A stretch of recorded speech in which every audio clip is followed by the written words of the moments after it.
Étant donné la gravité de la situation, seriez-vous prêt à fournir à l'Iran de nouveaux types d'armes afin qu'il puisse se défendre contre des frappes israéliennes?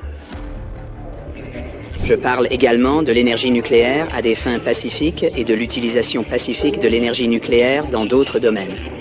Vous le savez, à l'époque, nous avons commencé à mettre en œuvre un projet en Iran qui avait été lancé par des entreprises allemandes.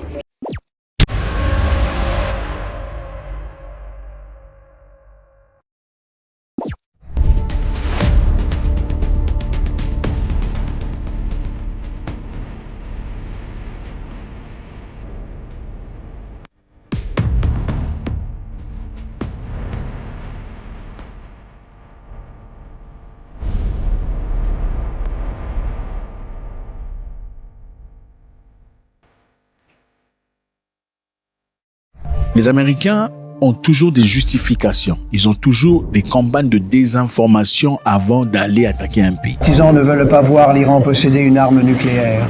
Personne ne pense que c'est acceptable. Les gens qui ne veulent pas, je ne veux pas me battre non plus. Je ne cherche pas la confrontation.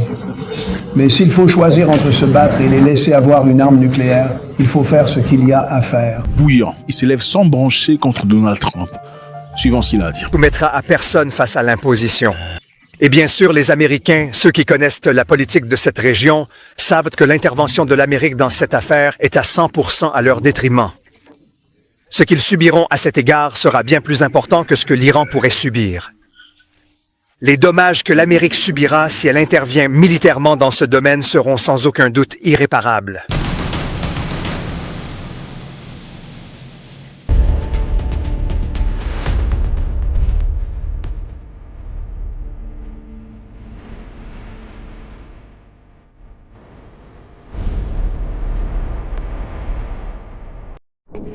Je pense qu'il serait absolument juste que nous cherchions tous ensemble des moyens de mettre définitivement fin aux hostilités et de trouver des solutions pour parvenir à un accord entre toutes les parties au conflit afin que les intérêts de l'Iran puissent être garantis, d'une part, en ce qui concerne ses activités nucléaires pacifiques, naturellement, des activités nucléaires pacifiques. Je parle également de l'énergie nucléaire à des fins pacifiques et de l'utilisation pacifique de l'énergie nucléaire dans d'autres domaines. Ainsi que de garantir les intérêts d'Israël en matière de sécurité inconditionnelle de l'État juif. C'est une question délicate et il est certain que nous devons faire preuve d'une extrême prudence ici. Mais à mon avis, dans l'ensemble, nous devons être extrêmement prudents ici, mais selon moi, une telle décision pourrait être prise. Comme... Vous le savez, à l'époque, nous avons commencé à mettre en œuvre un projet en Iran qui avait été lancé par des entreprises allemandes et nous avons construit la centrale de Bushehr. Les entreprises allemandes sont parties. Les Iraniens nous ont demandé de reprendre ce projet. C'était une tâche difficile parce qu'elle avait été commencée par des spécialistes allemands.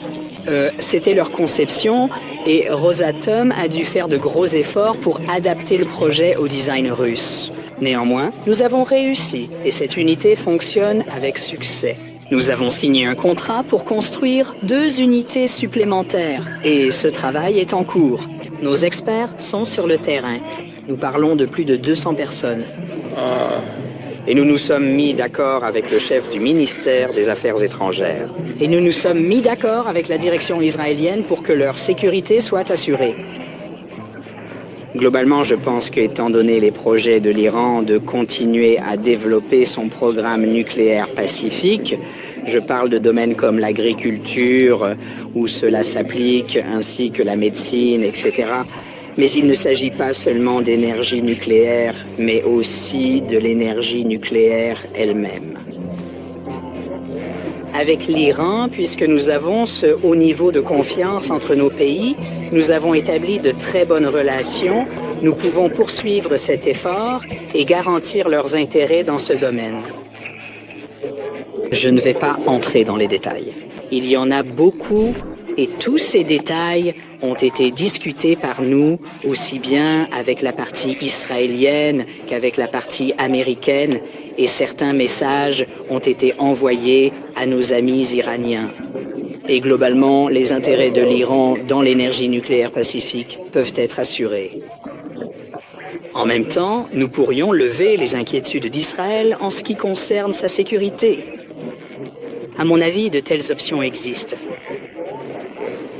Encore une fois, nous les avons exposées à nos partenaires, les États-Unis, Israël, et nous avons contacté l'Iran.